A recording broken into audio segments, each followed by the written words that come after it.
Ассалаумағалейкум достар. Бүгін біз 4-4 Рубик текшесінің 4-4 түрінің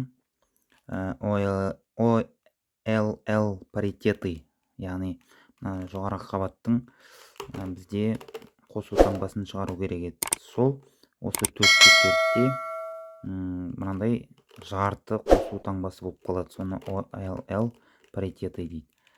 Еще PLL паритеты бар. Ол тек мына бұрыштарды шығаратын боламыз. Соны қосымша сабақ ретінде тағы да сіздерге тағы да бір екі алгоритмді үйреткім келіп отыр. Біздер алдыңғы сабақта дәл осындай жағдайды басқа алгоритммен орындадық. Енді қазір тағы да басқа алгоритммен орындайтын боламыз. Міне біздің қосу таңбамыз мынандай бағытта тұрады. Осы бағытта мына жердегі екі сарымыз жоқ. Мына жерге тұру керек қой, яғни сол жоқ, түгел емес.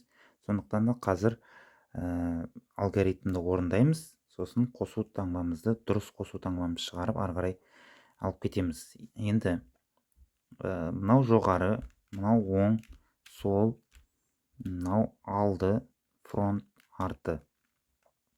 Осылай ұстаймыз.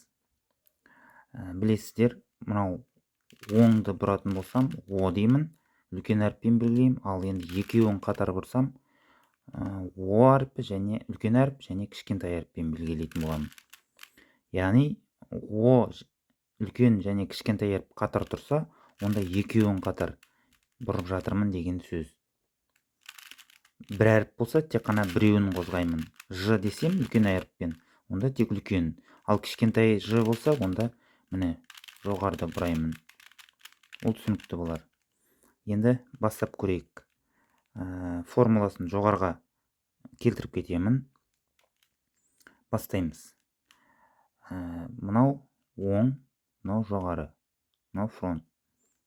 Оң, үлкен әріп және кішкентай әріп, яғни екі қатарды бірге бұрамыз. Оң, жоғары екі рет және осы қалпында ұстап бір қадамға көтереміз. Яғни жоғары мынау болды ма, енді қазір мынау болады.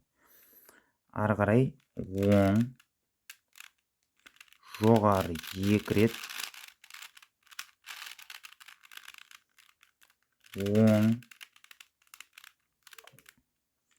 жоғары екі рет, оң кері, жоғары екі рет, сол сағат тілімен,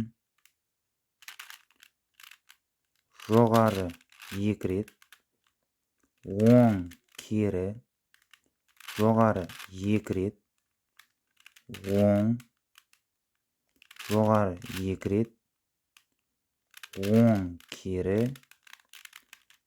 жоғары екі рет, оң кері.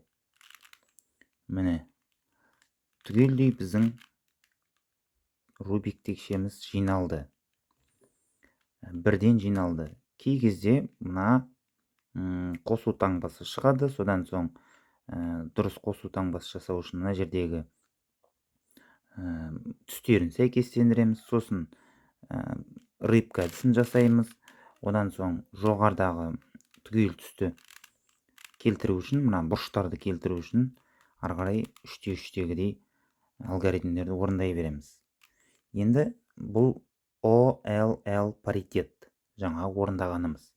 Алдыңғы сабақта дәл осындай жағдайды OLL паритетті орындадық басқа алгоритммен. Енді бүгін басқа алгоритм. Енді қазір PLL паритетті орындаймыз. Міне мынандай екі бағытындағы түстері қарама-қарсы бағытқа осылай тұрып қалуы мүмкін.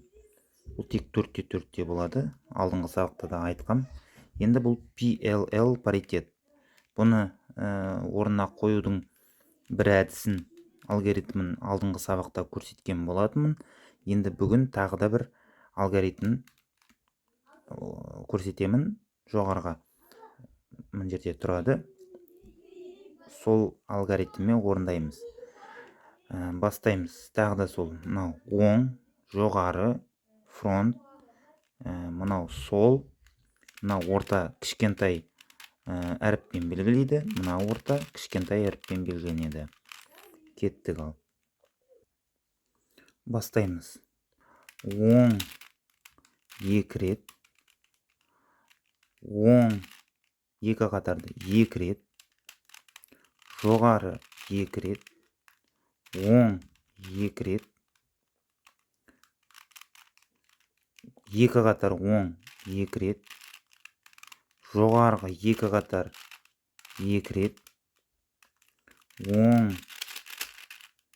2 рет, оң 2 рет, соңғы жоғарғы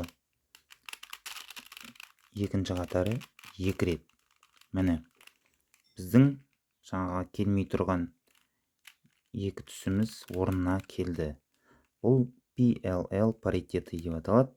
Бұл енді 4-те 4-те болады. Осындай алгоритмдерді орындау арқылы біздер орнына келтіреміз.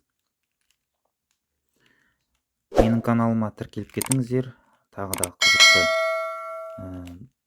кубиктермен таныстыратын боламын, үйрететін боламын. Подписаться етіп, лайк басып, комментарий қалдырып кетіңіздер. Сіздерді менің каналымда күтемін. Сау саламатта болыңыздар.